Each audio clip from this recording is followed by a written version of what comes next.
رابعہ بصری رحمت اللہ علیہ کو دنیا سے گئے ہوئے 1200 سال ہو چکے ہیں، لیکن ان کا نام آج بھی زندہ ہے، رابعہ بصری۔ رابعہ بصری نہ کوئی شہزادی تھی، نہ کوئی ملکہ تھی، نہ کوئی وہ خوبصورت تھی، نہ کوئی خاندانی تھی، بلکہ عورت ہونے کے لحاظ سے ہر عیب اس میں تھا۔ ان کی عادت یہ تھی، وہ روزانہ عشاء کی نماز کے بعد غسل کر کے کپڑے بدل کے اپنے خامن سے پوچھتی آپ کو میری ضرورت ہے؟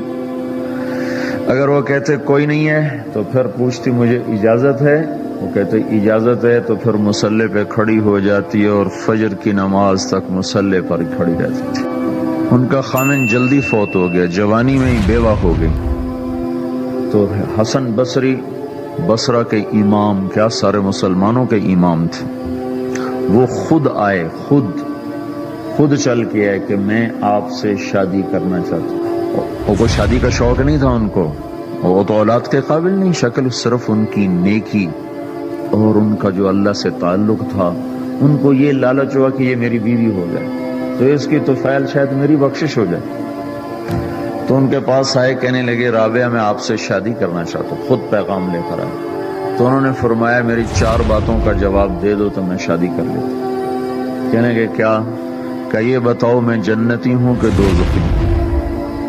کہنے لگے یہ تو میں کچھ نہیں کہہ سکتا۔ اچھا یہ بتاؤ جب اللہ تعالیٰ قیامت میں اعمال نامے اڑائے گا، کسی کے سیدھے ہاتھ میں آئے گا، کسی کو الٹے ہاتھ میں آئے گا، میرے سیدھے ہاتھ میں آئے گا کہ الٹے ہاتھ میں آئے گا؟ کہنے لگے یہ بھی کچھ نہیں بتا سکتا۔ کہنے لگے اچھا یہ بتاؤ جب اللہ نیکیوں کو تولے گا، کسی کی نیکیاں بڑھ جائیں گی، کسی کے گناہ بڑھ جائیں گے، میرے گناہ زیادہ ہوں گے نیکیاں زیادہ ہوں گی؟ کہ یہ بھی نہیں بتا سکتا۔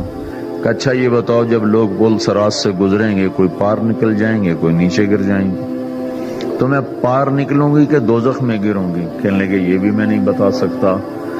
تو پھر فرمایا اچھا جاؤ مجھے تیاری کرنے دو، مجھے ان 4 باتوں کی تیاری کرنی ہے، میرے پاس شادی کے لیے وقت کوئی نہیں ہے۔ جو اللہ سے دوستی لگا لیتے ہیں اللہ دنیا ان کے لیے مسخر کر دیتے، اللہ دنیا ان کے پاؤں میں ڈال دیتے۔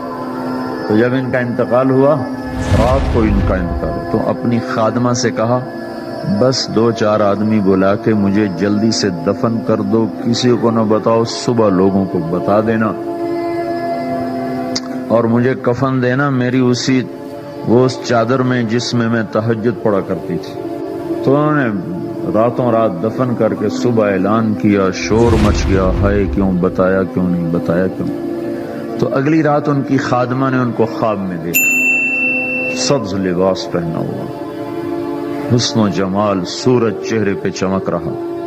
پوچھا آپ کے ساتھ کیا ہوا؟ کہا میرے اللہ نے میرے ساتھ بہت عمدہ معاملہ کیا۔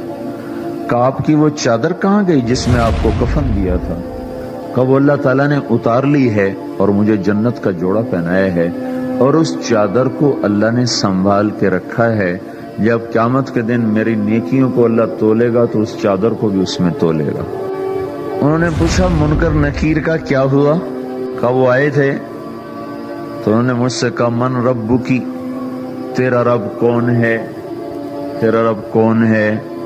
تو میں نے منکر نکیر سے کہا جس اللہ کو 40 سال نہیں بھلایا اس کو 4 ہاتھ زمین کے نیچے آ کر میں بھول جاؤں گی؟